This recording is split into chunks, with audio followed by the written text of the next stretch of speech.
Hai teman-teman, apa kabar?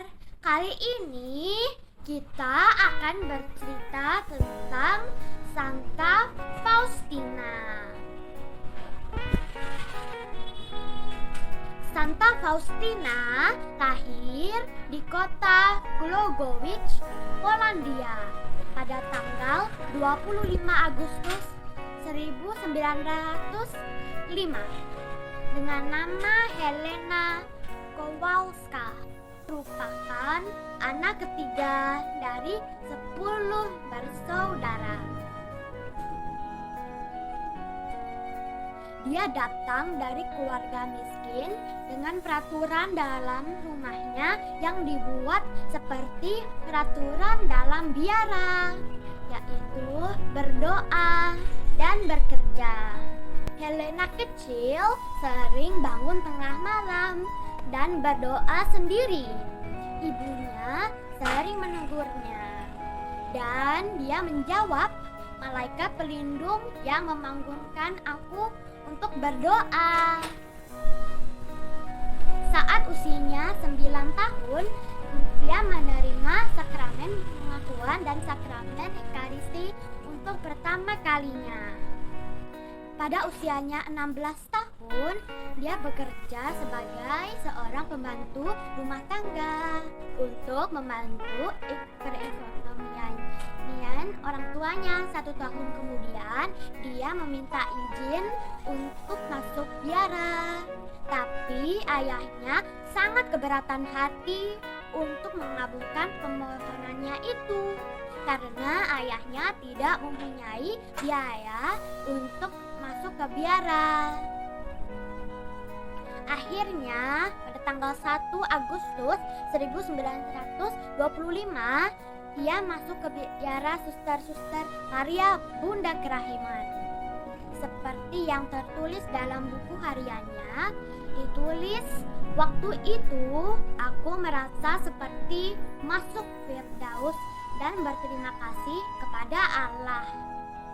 Demikian Santa Faustina menuliskan perasaannya memasuki biara itu, sebagaimana yang tertulis dalam buku hariannya. Yang menjelang usia 20 tahun, Helena diterima sebagai postulan di biara tersebut.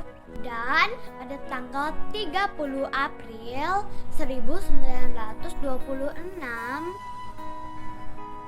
dia menerima jubah biaranya dan mengenakan nama baru, yaitu Suster Maria Faustina. Kaul pertamanya pada tanggal 30 April 1928. Kewajiban rohaninya sebagaimana ditulis dalam buku hariannya, "Latihan rohaniku akan aku laksanakan sedemikian rupa, seolah-olah aku menjalankan itu untuk terakhir kalinya dalam hidupku.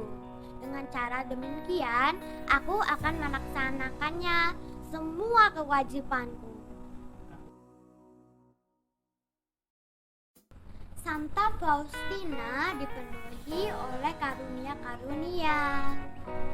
Salah satunya yaitu dia dapat melihat malaikat pelindungnya, Santo Mikael, malaikat agung yang secara khusus selalu melindunginya. Karunia-karunianya yang lain yang luar biasa, seperti karunia wahyu yang mendapat kunjungan dari Kristus pada Jumat Agung 1937. Karunia penglihatan, karunia stigmata spiritual, artinya dia dapat merasakan bagaimana penderitaan Yesus saat disalib. Karunia bilocation, karunia pembacaan jiwa-jiwa manusia.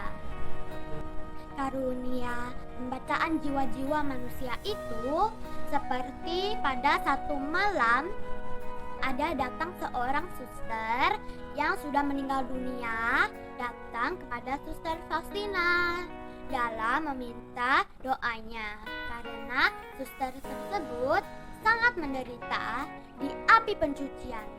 Suster itu berkata, "Engkau mempunyai cinta kasih yang besar terhadap sesama. Doamu banyak menolong.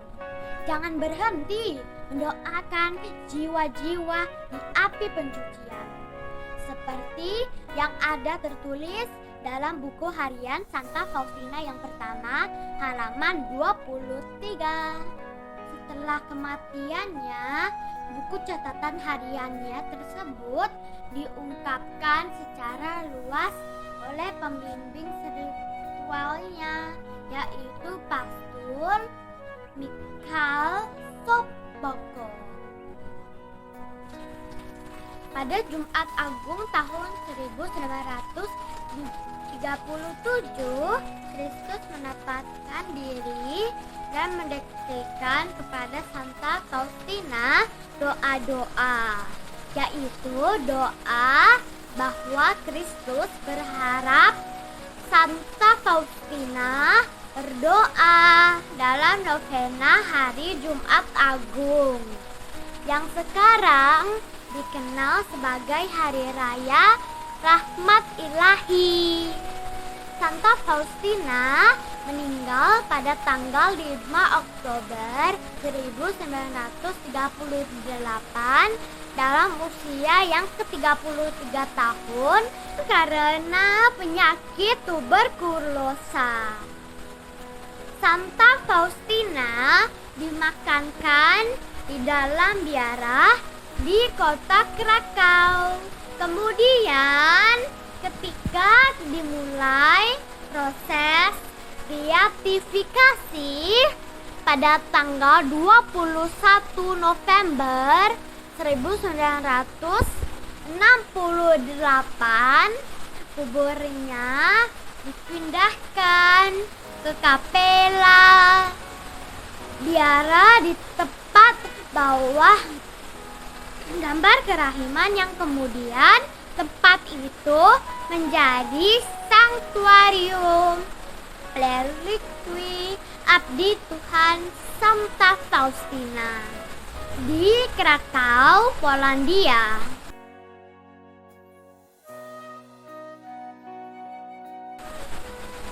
Mukjizat pertama dengan perataan Santa Faustina terjadi pada bulan Maret 1981 saat Maureen Digen dari Roslindale, Massachusetts, Amerika sembuh dari penyakit lymphedema atau penyakit pembekakan pada kaki atau tangan yang disebabkan oleh penyumbatan sistem limfatik yang merupakan bagian sistem kekebalan tubuh dan peredaran darah.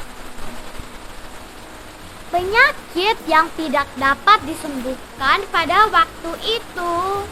Setelah Maureen berdoa di makam Santa Faustina di Krakau, karena mukjizat ini, Santa Faustina dibeatifikasi pada tanggal 18 April 1993 oleh Paus Yohanes Paulus II. Mukjizat berikutnya terjadi orang imam yang mengalami kerusakan hati. Imam tersebut sembuh dan itu terjadi pada tanggal 5 Oktober 1995. Karena kesembuhan imam tersebut, akhirnya Santa Faustina proses kanonisasi pada tanggal 30 April tahun 2000 juga oleh Paus Yohanes Paulus II. tepatnya pada hari raya Rahmat Tuhan, yaitu minggu setelah Paskah. Sekarang mari kita memperhatikan gambar ini.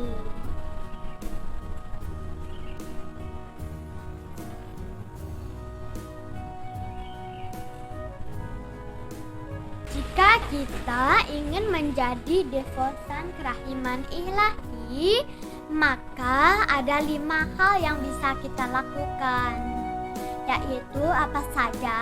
Ini loh.